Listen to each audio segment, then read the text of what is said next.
31절, 32절 말씀, 우리 두 구절 말씀입니다. 온라인의 성도님들도 우리 크게 함께 봉독하겠습니다. 사람이 또 비유를 들어 이르시되 천국은 마치 사람이 자기 밭에 갖다 심은 겨자씨 한 알 같으니 이는 모든 씨보다 작은 것이로되 자란 후에는 풀보다 커서 나무가 되매 공중의 새들이 와서 그 가지에 깃들이느니라. 아멘. 하나님 말씀입니다. 하나님 말씀에 감사합니다. 자, 오늘 말씀의 제목이 사람이 자기 밭에 갖다 심은 겨자씨 한 알 비유입니다. 우리 예수님의 비유, 천국의 비밀, 이제 계속해서 올해도 하나님의 비유를 통해 예수님의 비유를 통해서 하나님의 말씀 잘 우리가 배울 수 있기를 바랍니다. 자, 우리 옆 사람에게 다시 한번 우리 인사하며 격려합니다. 2025년도에도 성경 잘 읽읍시다. 우리 함께 인사하겠습니다. 2025년도에도 성경 잘 읽읍시다. 아멘. 자, 우리 비유의 말씀 오늘 겨자씨의 비유 함께 나눕니다. 첫 번째 무엇을 봐야 되죠? 자, 문맥을 봅니다. 그래서 여러분들 또 말씀을 볼 때 앞뒤에 또 좌우에 문맥을 보게 되는데 오늘은 제목을 먼저 우리가 보기를 원합니다. 본문 비유의 우리 제목을 찾아보길 원합니다. 우리 31절 다시 한번 읽어보겠습니다. 또 비유를 들어 이르시되 천국은 마치 사람이 자기 밭에 갖다 심은 겨자씨 한 알 같으니. 자, 먼저는 이제 비유에 대해서 오늘 말씀하시는데 13장 전체가 이제 비유에 대한 말씀들이 계속 나오죠. 어떤 비유냐 하면 천국의 비유다라는 거예요. 하나님 나라 천국에 대한 비유이다. 그래서 천국은 마치 it is like 그렇게 하나님의 나라가 어떤 그러한 모습인지를 이제 말씀하십니다. 그러면서 천국은 마치라고 한 이후에 이제 오늘 비유에 대한 제목을 말씀하십니다. 제목이 뭐라고요? 사람이 자기 밭에 갖다 심은 겨자씨 한 알 같으니라는 거예요. 그러니까 겨자씨의 비유이지만 겨자씨만 우리가 여기 강조하면 안 되고요. 사람이 자기 밭에 갖다 심은 겨자씨 한 알이다라는 거예요. 그러니까 특별한 겨자씨의 의미를 우리가 깨닫는 거죠. 이 사람이 자기의 밭에 겨자씨 한 알을 심었는데 그 겨자씨가 이제 천국의 비유다라는 것입니다. 그래서 이 천국의 비유를 우리가 세 가지로 좀 보게 된다면요. 첫 번째, 사람이 자기 밭에 심었다는 거예요. 누구 밭에요? 자기 밭에 심었다는 거예요. 의도적으로 무엇인가 목적을 갖고 심었다라는 것이죠.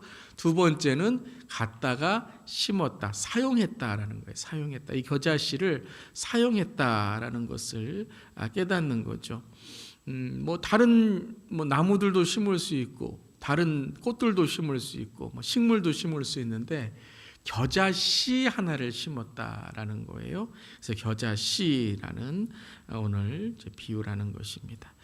자, 그래서 여러분 제목을 단지 겨자씨다라는 것만이 아니라 사람이 자기 밭에 갖다가 심은 겨자씨 한 알이다. 이걸 좀 여러분 잘 기억하시면서 비유를 우리가 살펴보기를 원합니다. 두 번째는 자, 오늘 겨자씨 비유는 마태복음만이 아니라 공간복음, 마태, 마가, 누가의 공간복음에 다 나와 있는 비유이다라는 거예요. 그래서 여러분들이 비유를 이제 보실 때에 다른 복음서에는 어떻게 쓰여져 있는가를 보시면 조금 이해를 또 폭넓게 하실 수 있는 거죠. 자, 마가복음에는 4장 31절, 42절입니다. 우리 함께 읽겠습니다.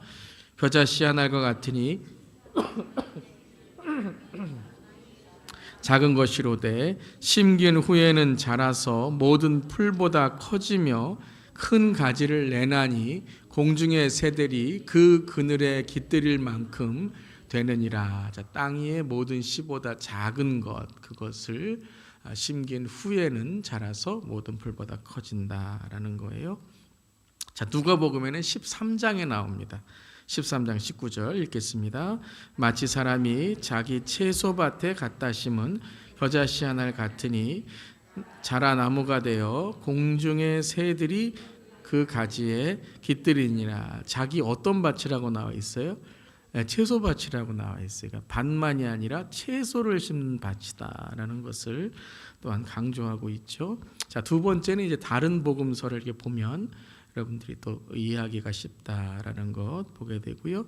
자, 세 번째는 이제 문맥인데요. 문맥적 정보를 배우는 것이 오늘 교자에는 좀 중요한 또 이해가 될 수 있어요. 그래서 식물학적인 정보다라는 거예요. 자, 겨자씨는 어떻다고요? 작다라는 거예요. 작다. 그러니까 이 크기가 작다. 근데 물론 겨자씨보다 작은 씨도 있습니다. 근데 유대의 문화에서 작은 것 그러면 겨자씨 이렇게 생각하는 거예요. 겨자씨만 하다 그러면 작은 거예요. 우리가 뭐 평소에 말하는 것처럼 먼지 같은 그런 뭐죠? 이렇게 작고 이렇게 없어지는 이렇게 것을 아는 것처럼 우리 유대 사람들도 겨자씨 같다 그러면 작다, 보잘것없다, 안 보인다 그런 뜻을 갖고 있고요.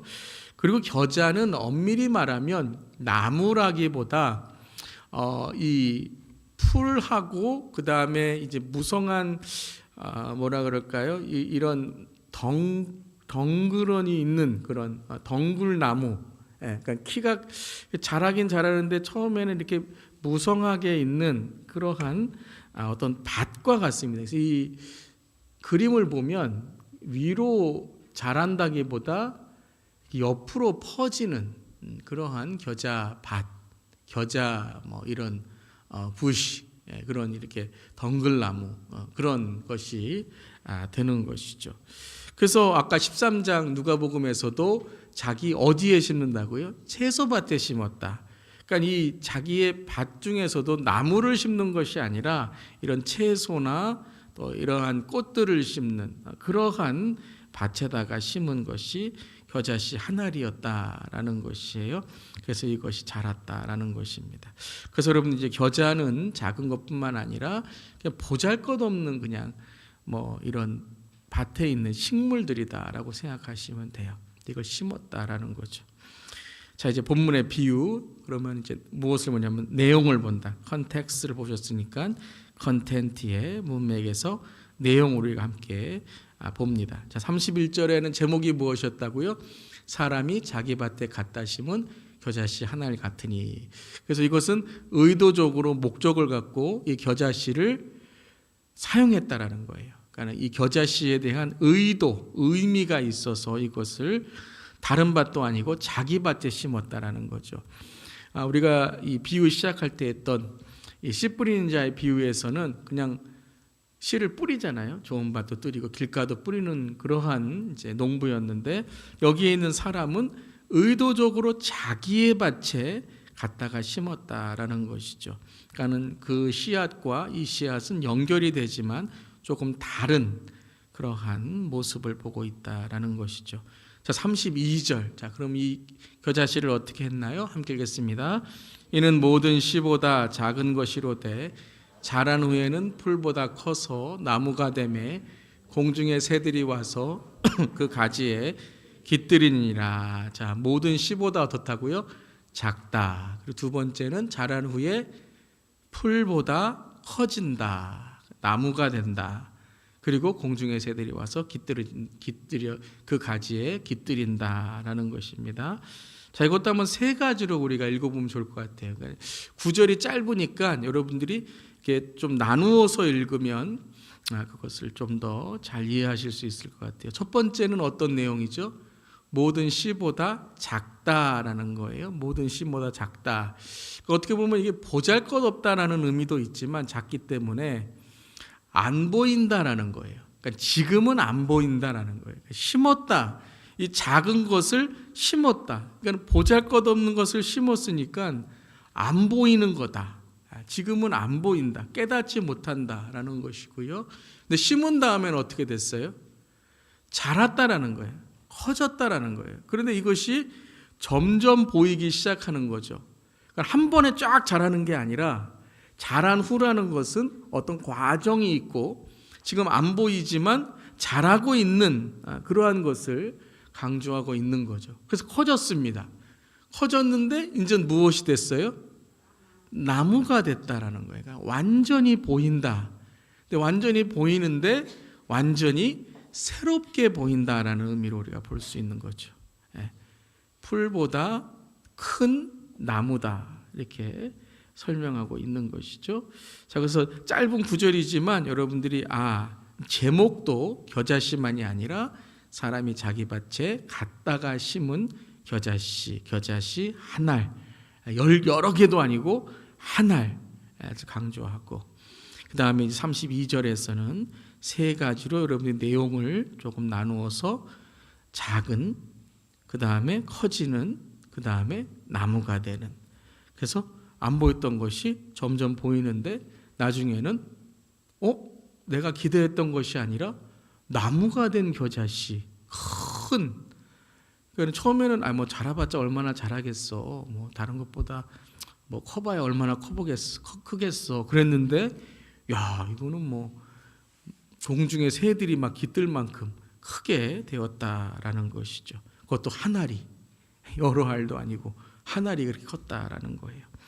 자, 그렇다면 예수님이 특별히 이 비유는, 물론 이 다음에는 누룩도 의도적으로 말씀하시지만, 이 비유는 어떻게 보면 예수님이 아주 의도적으로 두 구절을 딱 꼽아서 말씀하시는, 어떻게 보면 저는 이 비유 중에 가장 재밌게 우리가 읽을 수 있는 짧은 비유다라고 생각합니다. 그래서 세 번째는 우리가 무엇을 찾아야 돼요? 핵심을 찾아야 되는데, 예수님이 말씀하시는 핵심을 찾아야 된다라는 거예요.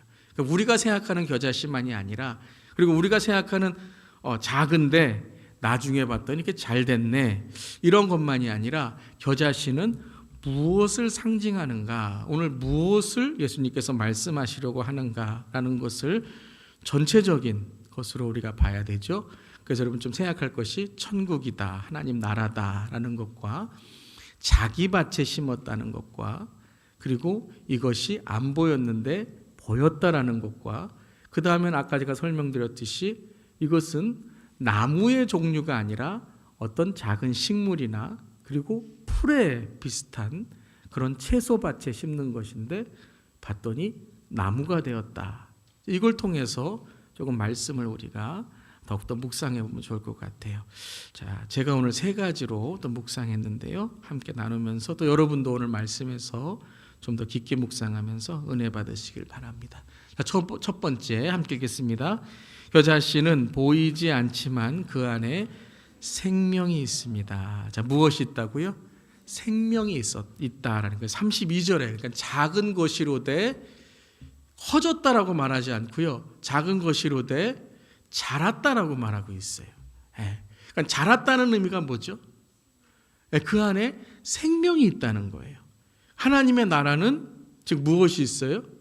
생명이 있다는 거예요. 하나님 나라는 천국인 줄 믿습니다.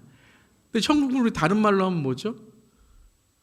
천국 하면 우리가 그냥 뭐 죽고 나서 가는 극락, 뭐 이런 것만 천국이 아니잖아요. 어떤 장소의 의미이기도 하지만 무슨 의미죠? 영생이잖아요. 예수님과 연합하여 우리가 영원히 주님과 함께 사는, 할렐루야, 영생의 의미가 있는 거죠. 그러니까 여러분, 우리가 죽고 나서 가는 것만 천국이 아니라 예수 믿는 그 즉시에 우리가 무엇이 시작되죠? 영생이 시작되잖아요. 천국이 시작되잖아요. 믿으시죠? 그러니까 우리가 지금 천국을 살아가고 있는 거예요.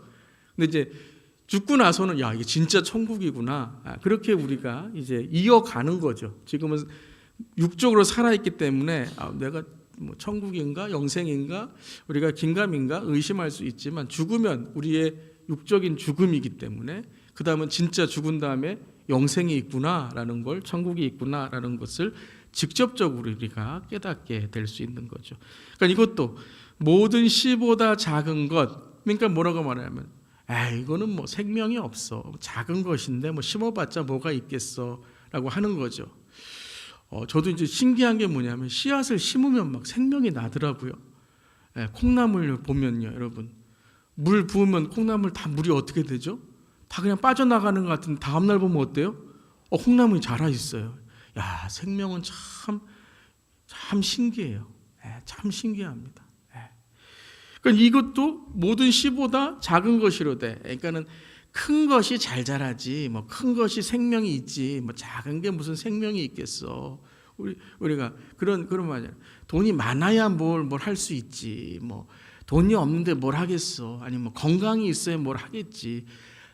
꼭 뭐 이렇게 뭐 큰 것 해야지 되겠지, 성공해야지 되지, 항상 이렇게 생각하는데 그것만이 아니라 하나님은 모든 것을 통해 합력하여 선을 이루신 줄 믿습니다. 뭐까지도요? 죽음까지도. 죽음을 통해서 우리가 뭘 깨닫게 하세요? 예, 영생을 깨닫게 하시잖아요. 예. 우리가 죄를 깨달을 때 무엇이 있어요? 예, 죄를 깨달음으로써 우리에게 구원이 있잖아요. 아멘? 오늘 똑같은 거예요. 작은 게 뭐가 될 수 있어? 라는데 하나님 뭐라 그러세요? 야, 큰 것보다도 더 잘 될 수 있어 라는 거예요. 예? 돈 많은 것보다도 더 잘 될 수 있어 라는 거예요. 예? 이 세상보다도 하나님이 더 위대하신 갑자기 왜 방언이 나오죠? 위대한 분이셔 이렇게 되는 거죠. 예? 그래서 뭐냐면 자란 후에는 성장한다, 생명이 있다라는 것이에요. 그래서 이 겨자씨에는 무엇이 있다고요? 생명이 있다라는 거예요. 생명이 있다. 하나님의 나라는 무엇이 있다고요? 생명이 있다라는 거예요. 근데 이 생명을 어디다가 심으셨어요? 자기 밭에 심으셨다라는 거예요. 예. 하나님 안에 영생, 생명이 있다라는 거예요. 예수 안에 생명이 있다는 거예요. 아멘. 아멘. 그 겨자씨를 다른 밭에 심은 게 아니라 자기 밭. 곧 뭐예요? 하나님이 예수 그리스도를 이 땅에 보내심으로 이 땅에 심어진 그 작은 씨앗이신 예수 그리스도를 통해서 우리에게 영생과 구원이 있음을 믿으시기를 바랍니다. 그러니까 자기 밭이라는 게 뭐예요? 하나님께서 친히 이루셨다라는 거죠.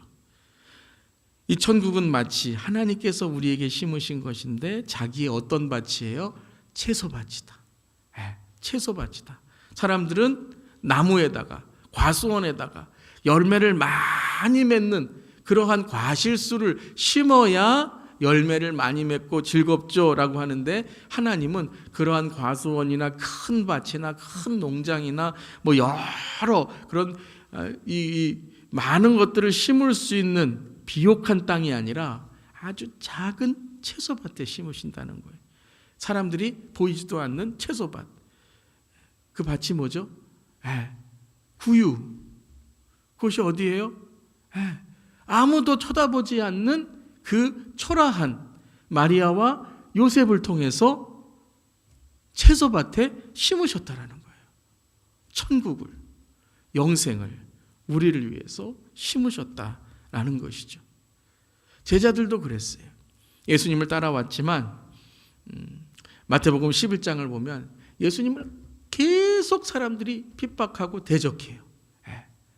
한 10장까지 올 때는 기적도 베푸시고 막 기분도 좋고 막 제자들도 막 파송받아서 가서 막 예수 그러니까 막 다 쓰러지고 막 그래서 이제 천국이 이루어지는구나라고 했더니 11장에 딱 들어왔더니 유대인들이 막 예수님을 죽이려고 하고 뭐 제자들에게 너희는 뭐 왜 예수님을 따라가느냐 막 이러면서 막 어려움을 주는 거예요.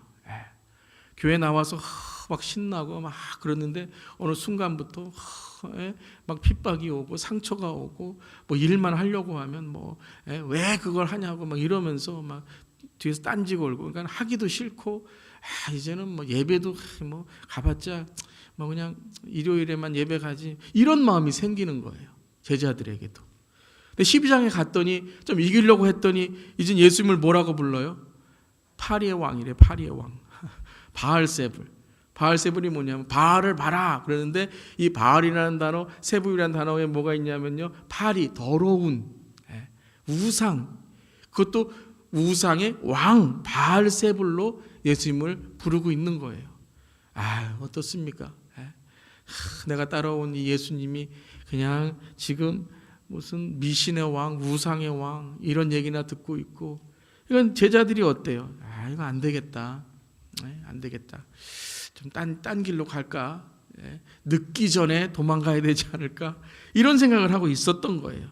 그래서 예수님이 13장에 들어오셨을 때 비유를 들으시면서 귀 있는 자는 들을지어다. 너희에게 이 복된 소식, 이 하나님 나라가 허락되었다 라고 말씀하시면서 씨 뿌린 자의 비유를 말씀하시고, 그 다음에 쭉 비유를 말씀하시면서 겨자씨의 비유에서도 바로 제자들이 예수님이 심으신 뭐라고요? 겨자씨 하나리다라는 거예요. 나의 사람들을 심으셨다라는 거예요.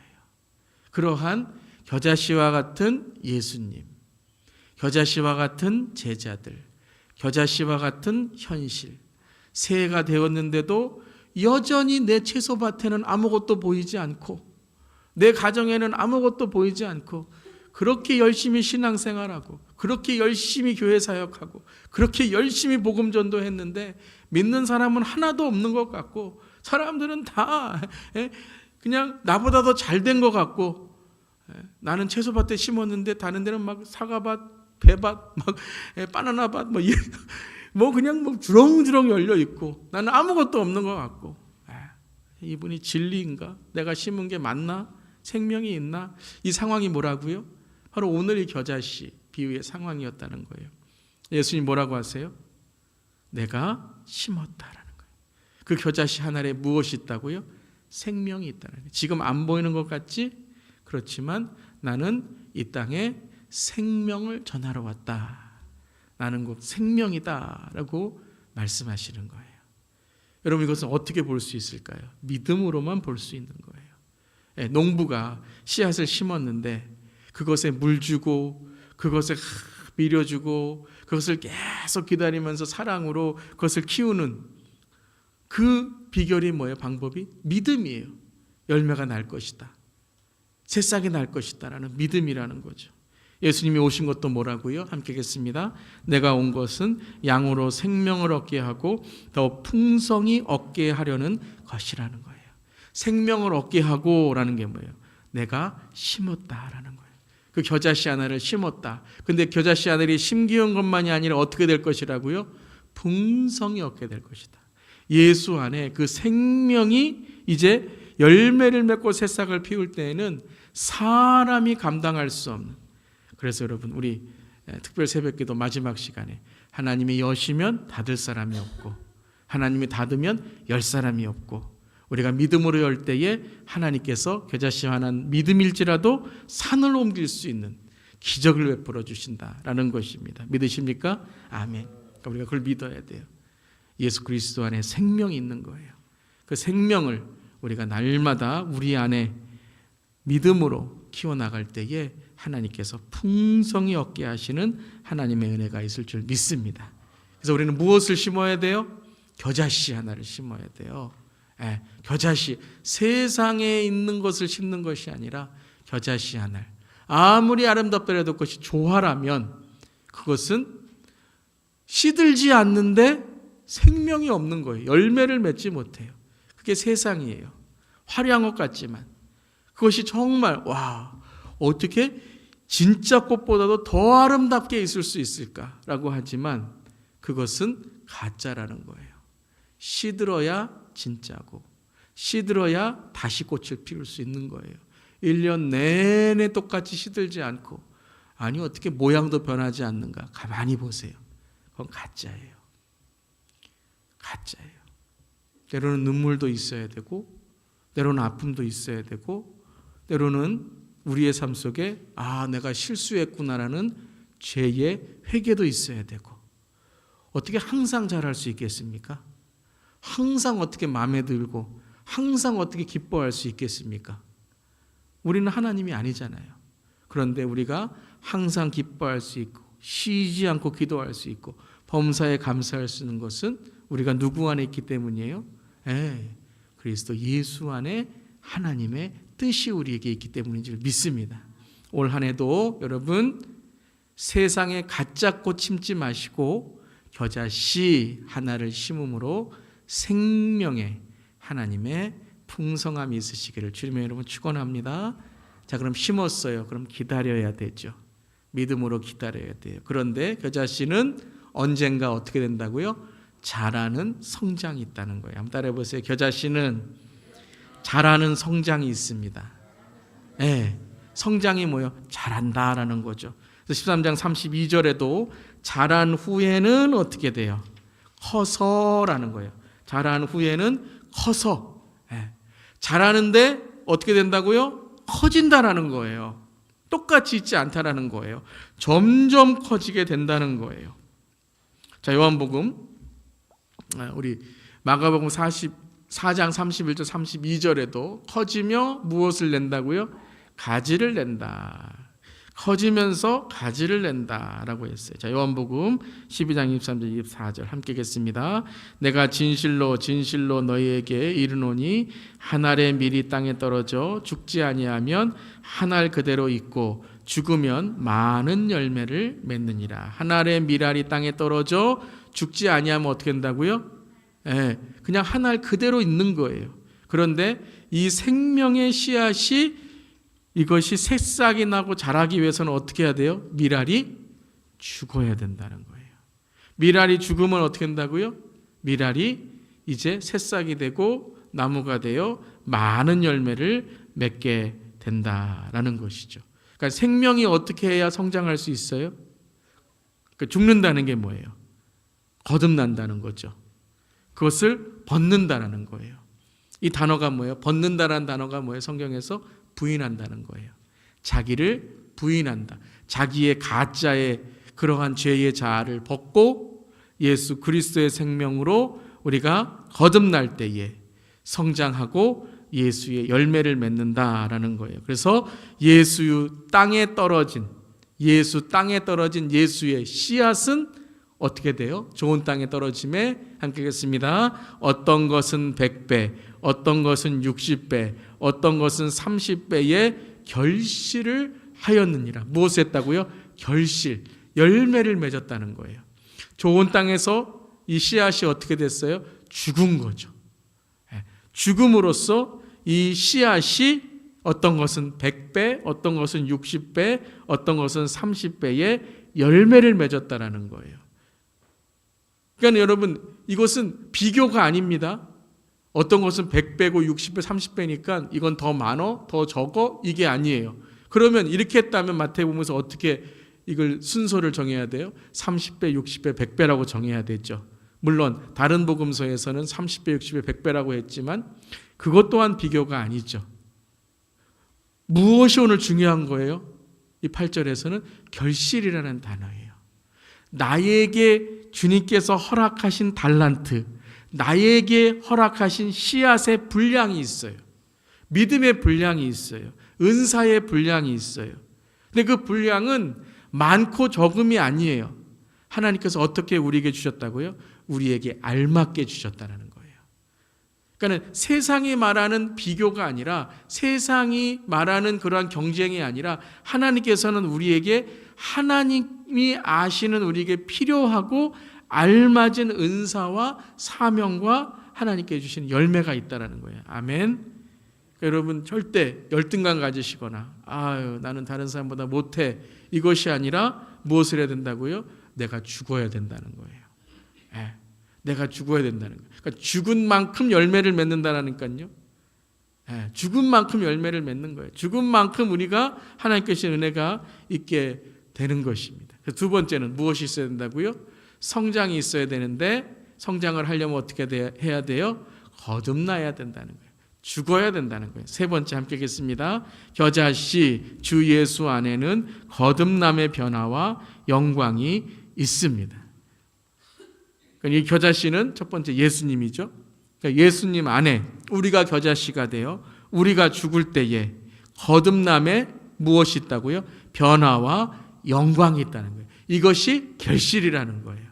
거듭남의 변화와 영광이 있다는 거예요. 그것이 우리에게 때로는 100배의 결실이 될 수 있고 60배의 결실이 있고 우리가 30배의 결실이 있지만 어떤 것은 뭐예요? 아무것도 없어요. 그건 거듭나지 못한 거예요. 그래서 마태복음 오늘 13장 32절에 다시 한번 읽어볼게요. 이는 모든 씨보다 작은 것이로되 자란 후에는 풀보다 커서 뭐가 된다고요? 나무가 되매라는 거예요. 나무가 되매. 여러분 우리가 이 말씀 읽으면 그냥 씨앗이 죽어서 그냥 큰 나무가 됐구나 이렇게 생각하는데요. 이 겨자씨를 잘 아는 식물학자 하여튼간 이 겨자씨를 잘 아는 농부만이 아니라 유대의 문화에 있는 사람들도 이걸 딱 읽으면 겨자씨가 나무가 됐다고? 좀 의아하게 생각하는 거예요. 어떻게 나무가 됐지?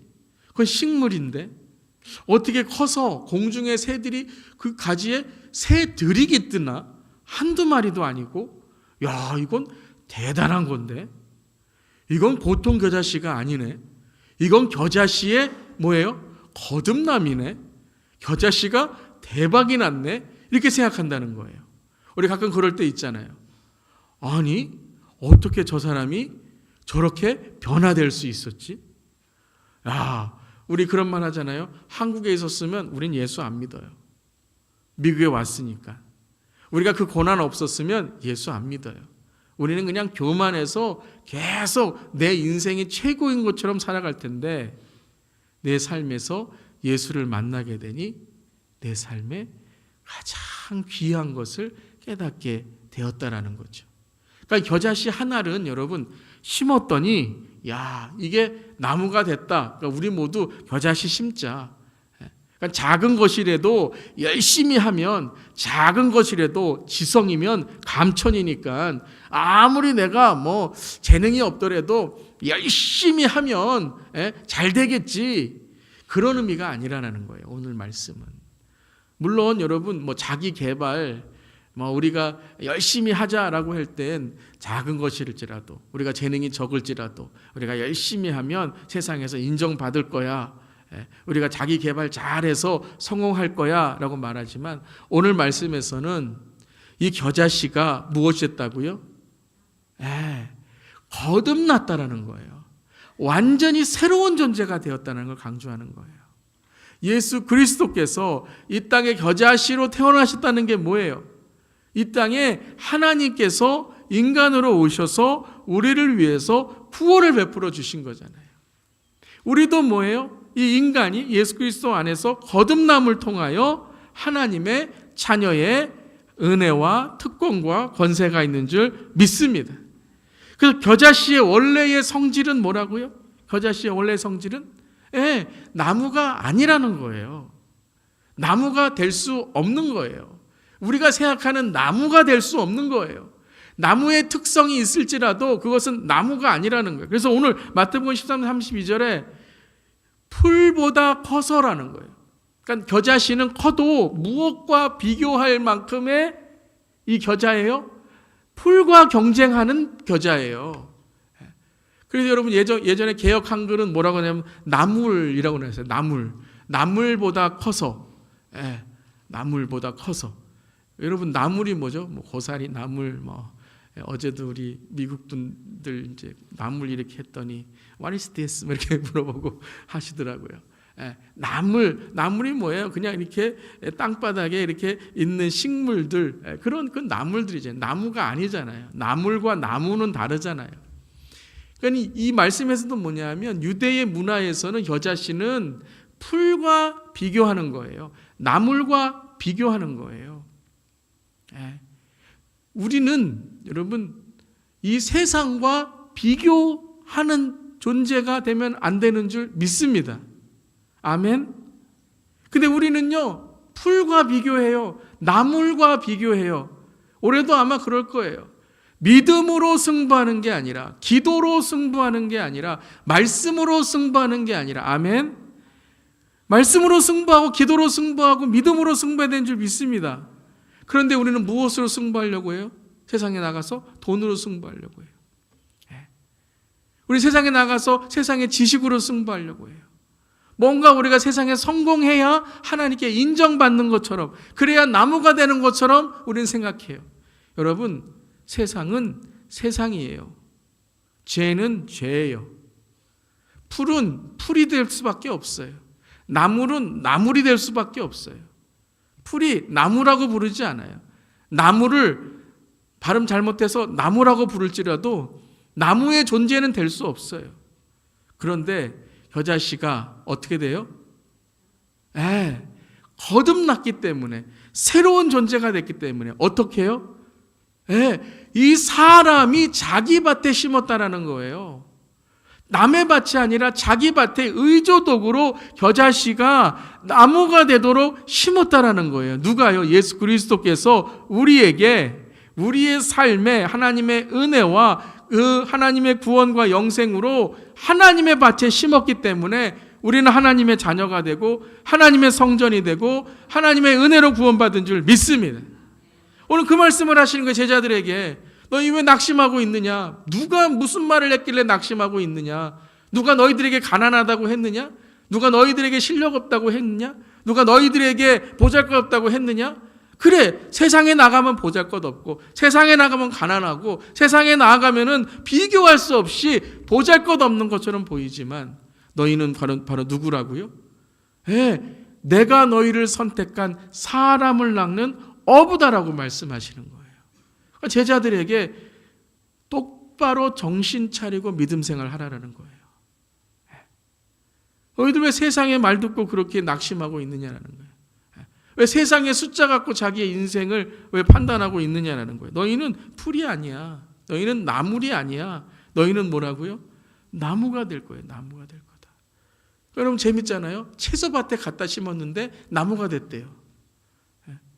여러분 채소밭에 갖다 심었는데 나무가 딱 되면 그 나무는 어떨까요? 참 재밌지 않으세요? 바로 우리가 그렇다고요. 여러분 세상에서. 세상에 살아가고 있지만 세상에 속한 자가 되면 안 될 줄 믿습니다.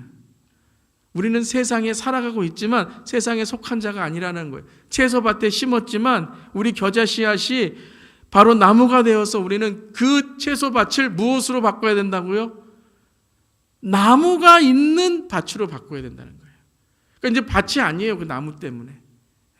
그것은 겨자 나무가 있는, 겨자에 하나님께 주시는 은혜가 있는 곳이 되었다라는 것이 겨자 밭이었어요. 그런데 이것이 커서 무엇이 됐어요? 나무가 됐어요. 공중의 새들이 깃드는 나무였어요. 맨날 와서 채소들을 괴롭혔는데 이제는 이 겨자씨 나무 때문에 공중의 새들이 와서 그것에 깃들어요. 그 채소밭을 기죽이는 게 아니라 여러분들에게 돈 없지, 성공하지 못했지, 하나님 믿으면 그런 거야. 그러니까 세상에 가서 세상의 요령대로 살아.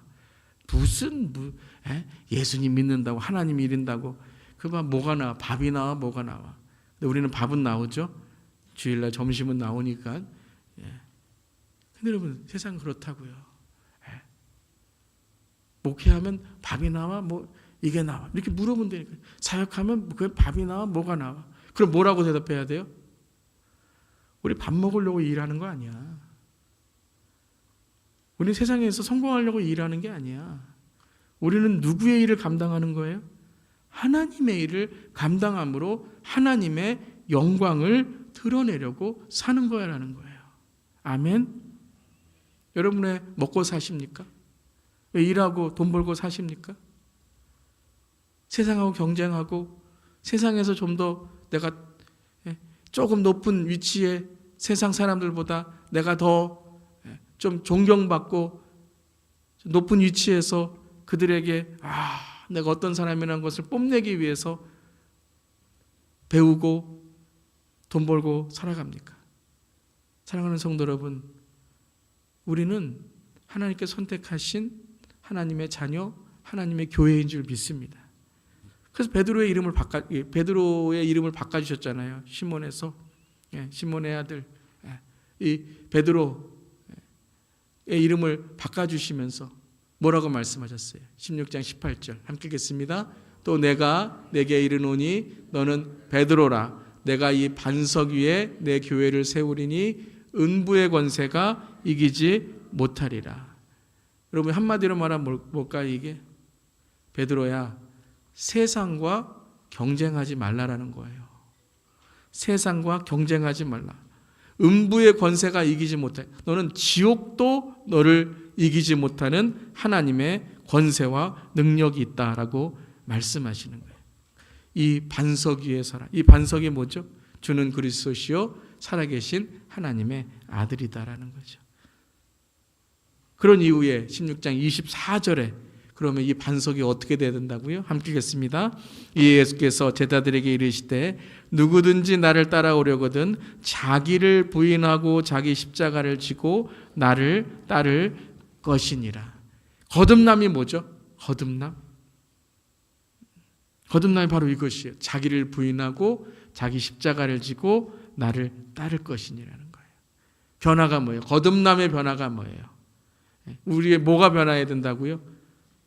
우리의 삶이 변화되려면 우리의 무엇이 변화되어야 된다고요? 우리의 가치와 목적과 삶의 방향과 방식이 바뀌어야 된다는 거예요. 그게 죽어야 된다는 거예요, 여러분. 다른 게 죽는 게 아니에요, 여러분.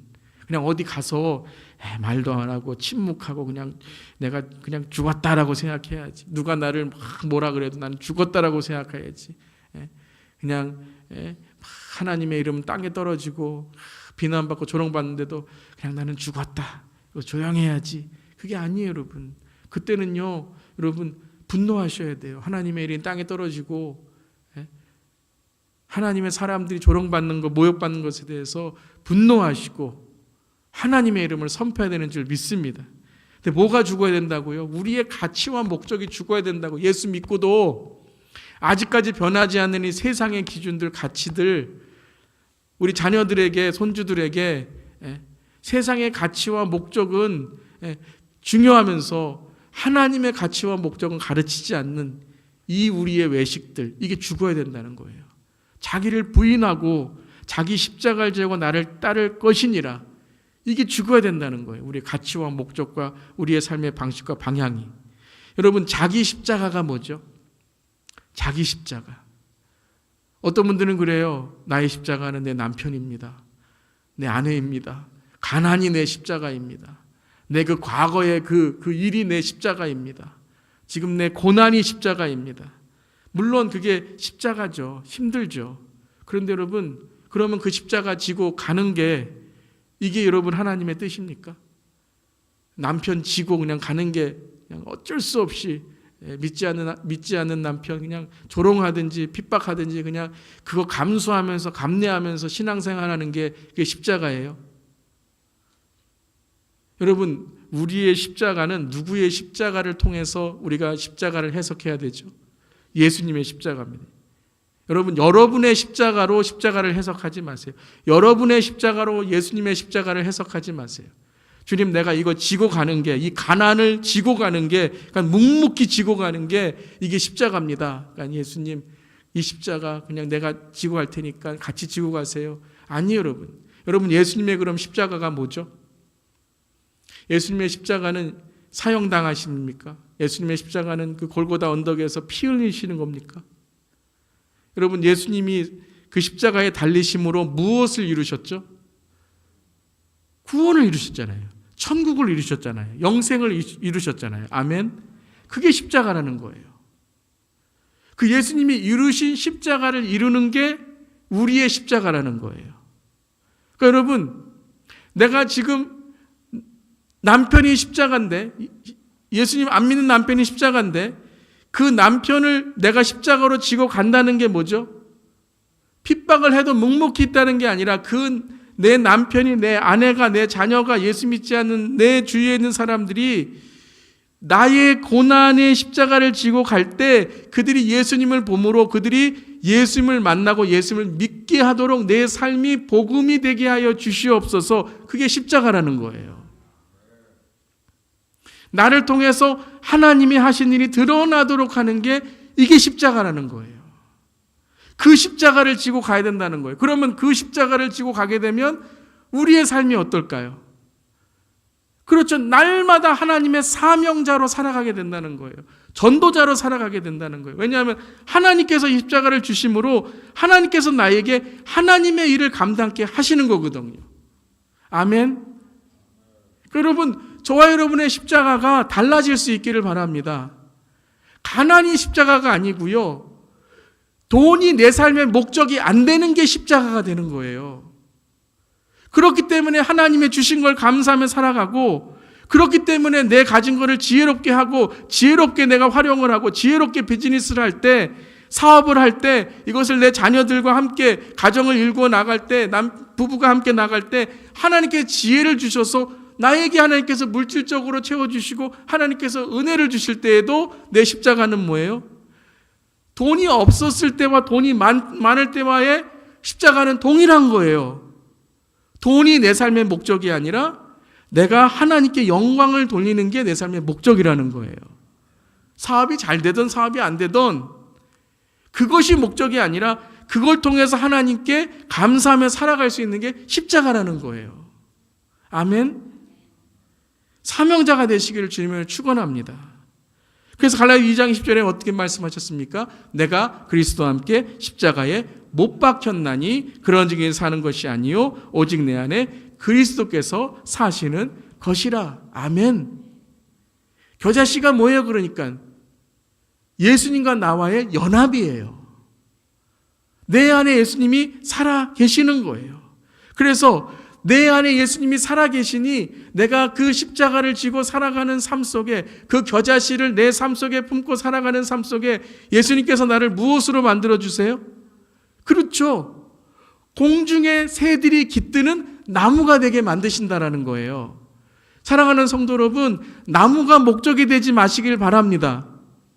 겨자씨가 나무가 됐구나. 그러니까 나도 세상에 나무가 돼야지. 나도 교회에서 나무가 돼야지. 내가 다른 사람보다 더 높아져서 내 가난을 뚫고 나왔어요. 내 암을 뚫고 나왔어요. 내가 이렇게 성공했어요. 아니요. 나무가 목적이 아니에요. 예수님이 우리를 나무로 만들어 줄 믿습니다. 우리의 기적을 베풀어 주시고 우리에게 부흥의 역사를 이루어 주시고 우리에게 삶의 문제를 해결해 줄 믿습니다.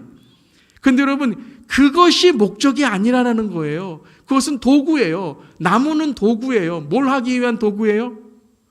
공중의 새들이 오도록 하는 도구라는 거예요. 그렇기 때문에 여러분 열심히 사시길 바랍니다. 그렇기 때문에 여러분 나눌 수 있는 사람이 되시기를 바랍니다. 여러분이 베풀 수 있는 사람이 되시기를 바랍니다.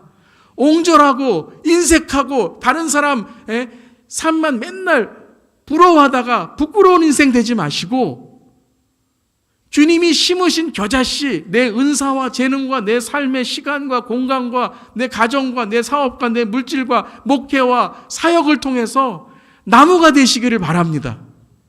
올 한 해 여러분 나무가 되세요. 예? 하나님의 일은 그렇지. 뭐 잘 되든 못 되든 뭐 그냥 하는 거지.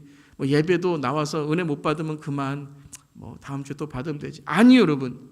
매 예배마다 하나님의 은혜가 있고 여러분 하시는 일마다 손대는 것마다 하나님께 축복해 주시기를 이 시간 축복합니다. 자녀들이 잘 되시길 바랍니다. 근데 우리는 그게 목적이 아니라니까요. 그거는 도구예요. 그건 십자가예요. 그걸 여러분 지고 가셔야 돼요. 사명으로 지고 가셔야 돼요. 물질의 축복 받으신 분들 계십니까? 십자가예요. 건강의 축복 받으신 분 계십니까? 십자가예요. 믿음의 축복 받으신 분 계십니까? 십자가예요. 말씀의 축복 받으신 분 계십니까? 십자가예요. 기도의 은사가 있으십니까? 기도 더 많이 하셔야 돼요. 기도 외에 더 일찍 나오셔야 돼요. 예배의 은사 있으십니까? 예배 막 은혜 받으시고 그러세요? 예배 30분 전에 나오시길 바랍니다. 십자가예요, 여러분. 그건 축복 아니에요. 여러분이 그걸 사용하지 않으시면 십자가 하나님께서 걷어가십니다. 걷어가세요. 그래서 목적은 뭐냐면 나무가 됨의 결론은 이거예요.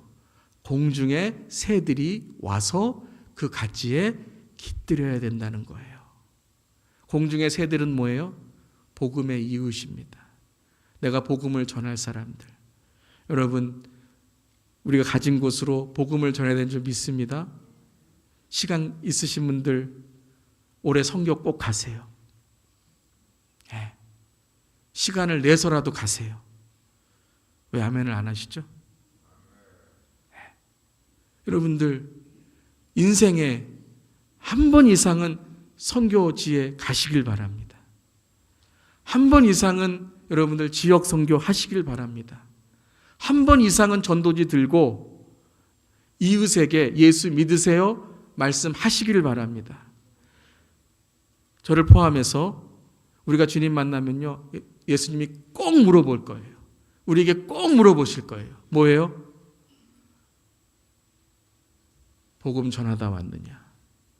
예수 전하다 왔느냐라는 거예요.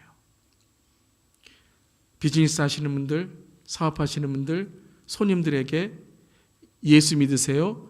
꼭 전하시기를 바랍니다. 그것 때문에 여러분들이 그 비즈니스 사업 하시는 거예요. 공중에 새가 깃들고 복음에 이으시고 그 가지에 깃드는 게 뭐예요? 구원의 열매라는 거예요. 네, 새들이 와요. 여러분들이 계속 출하를 하셔야 돼요. 예수님 믿으세요. 예수님 믿으니까 좋습니다. 그러면서 그 새들이 어떻게 돼요? 가지에 깃들인다는 거예요. 이제는 복음을 함께 나누는 구원의 열매가 된다는 것입니다. 사랑하는 성도 여러분, 이 겨자씨 밭에 새와 나무와 또 꽃들과 공충들이 깃들이는 것처럼 우리의 삶에도 주님의 충만한 은혜가 넘치기를 바랍니다. 사도행전 1장 8절 읽겠습니다.